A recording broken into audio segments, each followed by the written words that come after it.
Doctor Sorab Aslam का जो serial killer का केस हुआ था बाबा जी, वो हमें शेयर करें हमारे साथ थोड़ा। आपने जिस डॉक्टर का जिक्र किया, मुझे नहीं पता वो डॉक्टर था। मैं पहले ही कहता हूँ कि छोटे छोटे इवेंट पे जब आप स्पॉट पे नहीं जाते तो कुछ भी नहीं होता। तो मैंने ये किया, मैंने देखा कि एक जगह एक डेड बॉडी अननोन बंदे की मिली, और हर एक का बंदे का कोई मुखालफ होता है, कोई हकमी होता है। तो उनके लवाकिन आ गए, पुलिस ने बुला लिए, उनके FIR हो गई उनके मुखालफिन पे। कोई रीज़न भी होती है। इस तरह दूसरा भी केस हुआ, इससे तीसरा केस हुआ। तो मैं मोचरी में गया, तो वहाँ डॉक्टर अब्दुल करीम साहब होंगे, मुल्क से बाहर थे, आजकल आ गए हैं मेरे ख्याल। वो खड़े एक्सरे स्कल लेके। तो मुझे कहते हैं कि एक हैरत की बात है। मैंने कहा क्या?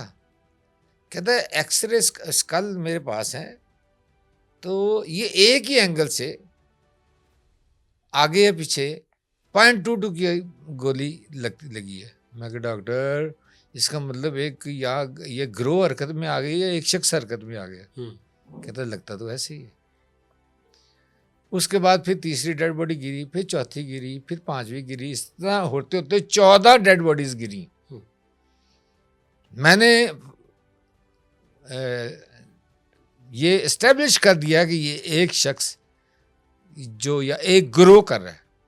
साथ ग्रो की मैंने क्वेश्चन रखा ताकि मेरी खबर बाउंस ना हो जाए, क्योंकि यहाँ पाकिस्तान में सीरियल किलिंग नहीं, इस तरह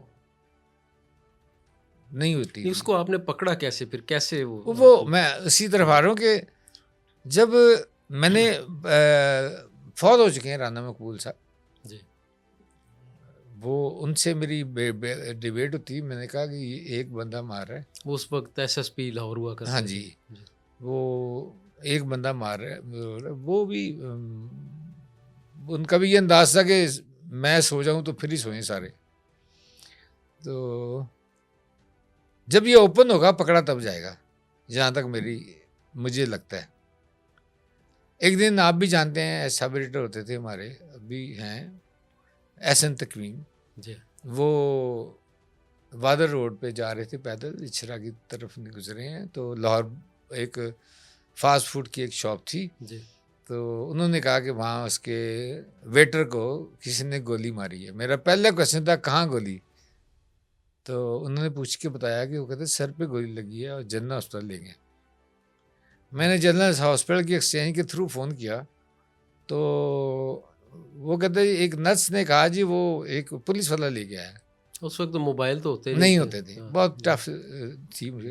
वैसे टफ किसी दौर में नहीं होती, ये सिर्फ ऐसे ही है, मोबाइल के आने उस से भी वक्त के जो गैजेट्स हैं उनके मुताबिक था ही कुछ नहीं। जी, फासले भी बहुत कम होते थे, इतने ज़्यादा फासले नहीं होते थे। जैसे मुझे 1 घंटा लगा आपके ऑफिस आने में, माजरत सा खा हूँ। तो वो फिर उन्होंने कहा कि जी रेड पे झगड़ा हुआ। मैं वहाँ गया ना, तो उन्होंने कहा कि रेड पे झगड़ा हुआ। तो वो बंदा, मैंने जाते हुए राना मकबूल साहब को फ़ोन कर गया। मैं कि आज वो बंदा ओपन हो गया। जनरल हॉस्पिटल के जब उसने नर्स ने बताया कि वहाँ कांस्टेबल, तो कांस्टेबल से पूछा तो उसने मुझे ये कहा कि उसके सर में गोली लगी है। ठीक है, कंफर्म हो गया। मैं क्या जिंदा है? कहता जिंदा है। तो उसके बाद मैं वहाँ चला गया अपनी बाइक पे। राना मकबूल को कहा, मैंने कहा ओपन हो गया, आ जाएं, किसी को भेज दें, आज पकड़ा जाएगा। तो वहाँ उनसे पूछा, फास्ट फूड के रेस्टोरेंट जो बाहर था सड़क पे। मैंने कहा क्या हुआ? उसने कहा जी रेड पे झगड़ा हुआ है वेटर के साथ। तो एक टॉल सा बंदा था, उसने फायर किया और बाइक पे इस तरफ चला गया। हैवी बाइक थी गलबन। हाँ, इस तरफ चला गया। तो वहाँ एक मदरसे की दीवार थी, मैं वहाँ गया तो वहाँ देखा कोई हैवी बाइक और चाबी अंदर लगी हुई। मैंने वो खोला उसका कि नीचे डॉक्यूमेंट देखूं। नीचे जब डॉक्यूमेंट मैं निकाले ही तो 2 जीपें पुलिस की खड़ी हुई, जो उस दौर के बड़े बड़े नाम थे, रैंकर्स, DSPs वो थे। शफकात थे और अल्ताफ जगह हाँ, थे, ये DSP तो थे। इन्होंने कहा कि बाबा जी की सानू सौण भी नहीं देते, आप भी नहीं सौंदे, सानू भी सौन देते। वो मैंने कहा आज हमने सीरियल किलर पकड़ लिया भाई गॉड, उनका वो रिएक्शन ही नहीं था हम्म, जो मेरा था, सही। खुशी का, कि यार आप सिलसिला रोकोगे तो आगे से नहीं होगे ना। तो फिर मैं उसका देखा तो गुलबर्ग का एक एड्रेस था नेक्सी का, मैं वहाँ गया तो वो भी साथ चले गए। तो वो क्या बात, ताला लगा हुआ, ताला तोड़ने लगे। मैं कि क्या करते हैं, ताला ना तोड़े। तो वो वहीं खड़े रहे, तो मैं अकेला दीवार फैला के अंदर दाखिल हो गया। अंदर मैंने दी, उसके बाद उन्होंने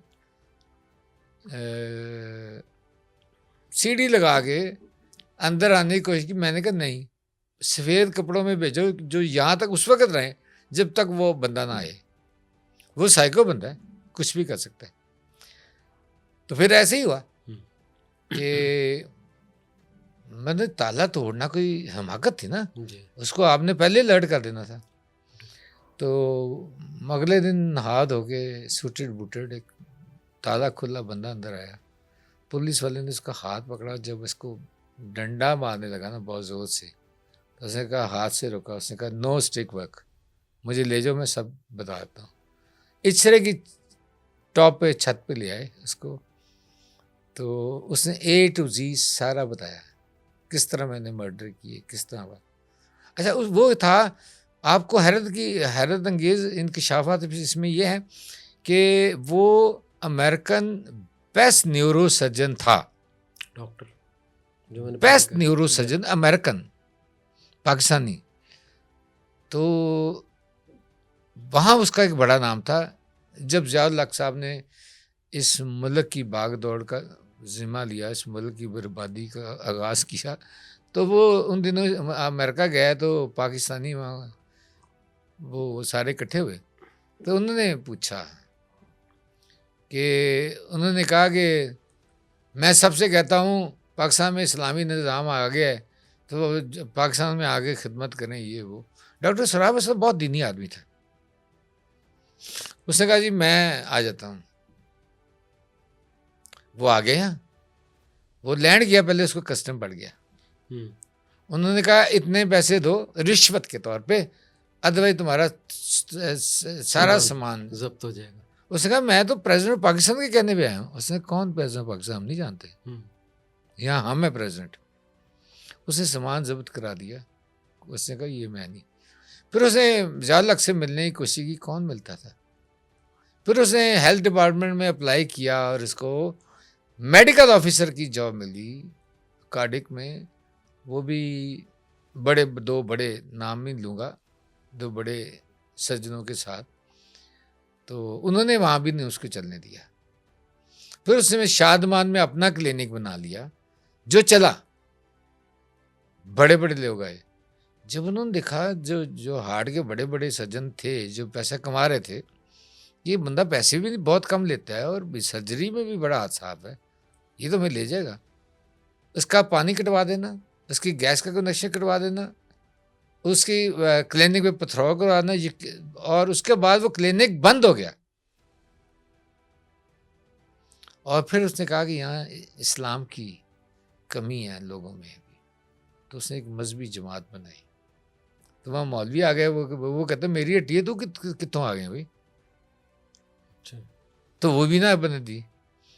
तो फिर जब और भी उसने बहुत सारा पीटी में, इस पाकिस्तान टाइम में उसने बहुत सारे आर्टिकल उन दिनों लिखे। और फिर उसने कहा कि जब कुछ नहीं है तो अनारकी, बंदे मारे जाओ, जो करप्ट है उसको गोली मारे जाओ, ये उसका मीटर कानून उसने अपने हाथ में ले लिया। हाँ, ये ले गया।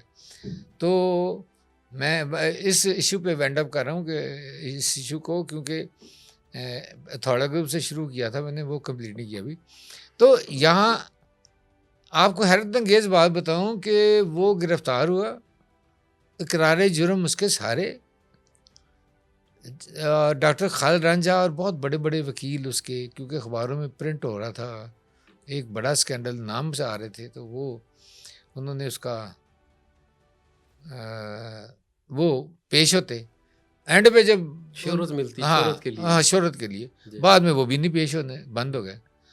तो मुझे लेटर ऑन डॉक्टर सराब ने बताया कि मैंने कहा कि मैं एक अच्छा हार्ट सर्जन हो सकता हूँ, तो लायर क्यों नहीं अच्छा हो सकता। तो उसने जेल में लॉ किया अपना केस खुद लड़ा। और हैरत अंगेज़ बात बताऊं कि एक दिन मैंने जेल के डॉक्टर को कहा कि यार वो डॉक्टर सराब असलम से मिलना है, मैंने कुछ जुगाड़ लगा। उसने कहा वो तो 3 दिन पहले रहा होगे चला गया। जमानत पे चला गया। रहा होगे? हाँ, अच्छा, गुड। रहा होगे? हम्म। मैंने कहा रहा होगे? तो मैंने डीआईजी लाहौर को पूछा, उन्होंने सबको पूछा, किसी के लब में नहीं था। अच्छा। फिर मुझे पता चला कि वो डॉक्टर से मैंने कहा कि ज़रा पता करा दें कहाँ है। उसने कहा गजाली फ्लैट, उसका ये पता है। फिर आप भी जानते हैं डॉक्टर से मजूद भट्टी, जी जी। जो प्रोफेसर हैं इस वक्त जी। रेंजर कॉलेज में, तो उन्हें मैंने साथ लिया। और वो मेरी 1.5 घंटे का इंटरव्यू मेरे लिए अजाब तरीन इंटरव्यू था कि एक साइको के सामने बैठा हूँ जो किसी वक्त भी कुछ भी कर पहले मैंने वो मेरे पास मैं 4 टेप रिकॉर्डर लेके गया था। उन दिनों तो टेक्नोलॉजी थी जी। नहीं, वो भी जो केसेट साइड चेंज हो गई तो वो कड़क हो जाती थी।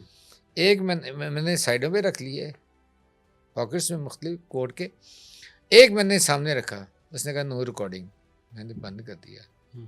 उसके बाद जब मैंने ऐसे सिगरेट निकाला, कहते this is not my smoking room, मैंने कहा ओके, बंद कर दिया। तो उसके बाद उसने जब और ये सारे जो उसे मैं अंदर रिकॉर्डिंग वो का सिस्टम ऑन कर दिया। अब मैंने कहा कि अगर टक की एक आवाज़ आई ना तो ये बस सामने से भी टक हो जाना, रिएक्ट करेगा, सामने से टक हो जाना है ना। तो एक टक की आवाज़ मुझे मेरे ज़हन में रही। तो मैं अंदाज़ा करता कि अब उन दिनों खुद ब खुद साइड भी चाहिए नहीं होती थी, सही है, करनी पड़ती थी।